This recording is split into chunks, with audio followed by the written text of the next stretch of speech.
இங்க ஒரு taxi driver wife இல்லாம தன்னோட குழந்தைய தனியா வளர்த்துட்டு இருக்காரு. இவருக்கு டாக்ஸியும் சரியா ஓடாம வருமானமும் கம்மியா தான் இருக்கு. அதனால வீட்டு வாடகை கூட கொடுக்க முடியாம கஷ்டத்துல இருக்காரு.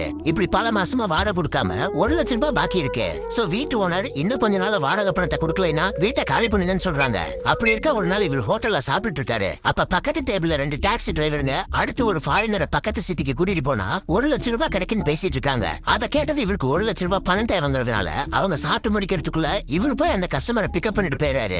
ஆக்சுவலா பக்கத்து சிட்டில பெரிய போராட்டம் அடிச்சு ஸ்டூடெண்ட்ஸுக்கும் கவர்மெண்ட்டுக்கு இடையில சண்டை நடந்துட்டு இருக்கு. அதை வீடியோ எடுத்து வெளி உலகத்துக்கு காட்டுறதுக்கு தான் ஒரு ஜெர்மன் ரிப்போர்ட்டர் வந்திருக்காரு. அவரை தான் இவர் பிக்கப் பண்ணிட்டு போயிட்டு இருக்காரு. ஆனா இந்த ரிப்போர்ட்டரை உள்ள கூட்டிட்டு போறதுனால என்ன பிரச்சனை ஆகும்னு அப்ப இவருக்கு தெரியாது. அப்படி இவங்க போயிட்டு இருக்கும் போது அந்த சிட்டிக்குள்ள போக கூடாதுன்னு மிலிட்டரி பேரிகேட் போட்டு வச்சிருக்காங்க.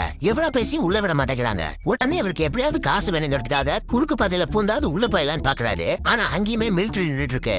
அவங்க கிட்ட இவர் ஒரு பிசினஸ் மேன், இவர் உடனே உள்ள போகணும்னு பொய் சொல்லி அவரை உள்ள கூட்டிட்டு போயிறாரு.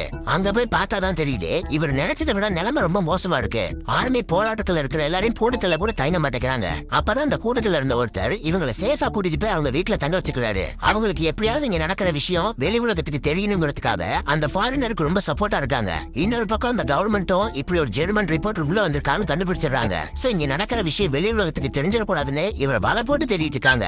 இது தெரிஞ்சுக்கிட்டதும் இவருக்கோ இல்ல டாக்ஸிக்கோ ஏதாவது ஆயிடுச்சுன்னா பொண்ணு அனாதி ஆயிடுவேங்கிற பயத்துல நைட்டோட நைட்டா அந்த ஃபாரினர் அங்கேயே விட்டுட்டு சிட்டியை விட்டு வெளியில வந்துடுறாரு. வெளியில வந்தது நிம்மதியா ஒரு ஹோட்டல்ல சாப்பிட்டு இருக்காரு. அப்ப அந்த ஹோட்டல்ல இருக்கிறவங்க உள்ள இருக்கிற மக்கள் எதுக்காக போராடுறாங்கன்னு பேசிட்டு இருக்கிறத கேட்டதும் மனசுடைஞ்சு போயிடுறாரு. சோ தப்ப அந்த ஸ்டூடெண்ட்ஸ் மேல இல்லன்னு தெரிஞ்சதும் மனிதாபிமானத்துல தன்னை பத்தி கூட கவலைப்படாம பொண்ணை பத்தி யோசிக்காம போராடுறவங்களுக்கு சப்போர்ட்டா இருக்கணுங்கிறதுக்காக திரும்ப அந்த சிட்டிக்குள்ள போயிடுறாரு. போய் பார்த்தா நேற்று இவங்களுக்கு சப்போர்ட்டா இருந்த நிறைய பேர் இப்ப இறந்து கிடக்குறாங்க. அதை இவரால தாங்கிக்கவே முடியல. உடனே அந்த ஃபாரினருக்கு சப்போர்ட்டா அங்க நடக்கிற எல்லா அநியாயத்தையும் வீடியோ எடுக்கிறதுக்கு இவர் ரொம்ப ஹெல்ப்பா இருக்காரு. அதுக்கப்புறம் இவரோட உயிரை பணைய வச்சு எப்படியா அந்த சிட்டியை விட்டு அவரை வெளியில கூட்டிட்டு வந்துறாரு. அதுக்கு அந்த ஊர்ல இருந்த நிறைய டாக்ஸி டிரைவர்ஸும் ரொம்ப சப்போர்ட்டா இருக்காங்க. கடைசியில இவரோட அந்த துணிச்சலான காரியத்தினால உள்ள நடக்கிற அநியாயம் வெளி உலகம் ஃபுல்லா தெரிய ஆரம்பிச்சு அவங்களுக்கு சரியான நீதி கிடைச்சிருது.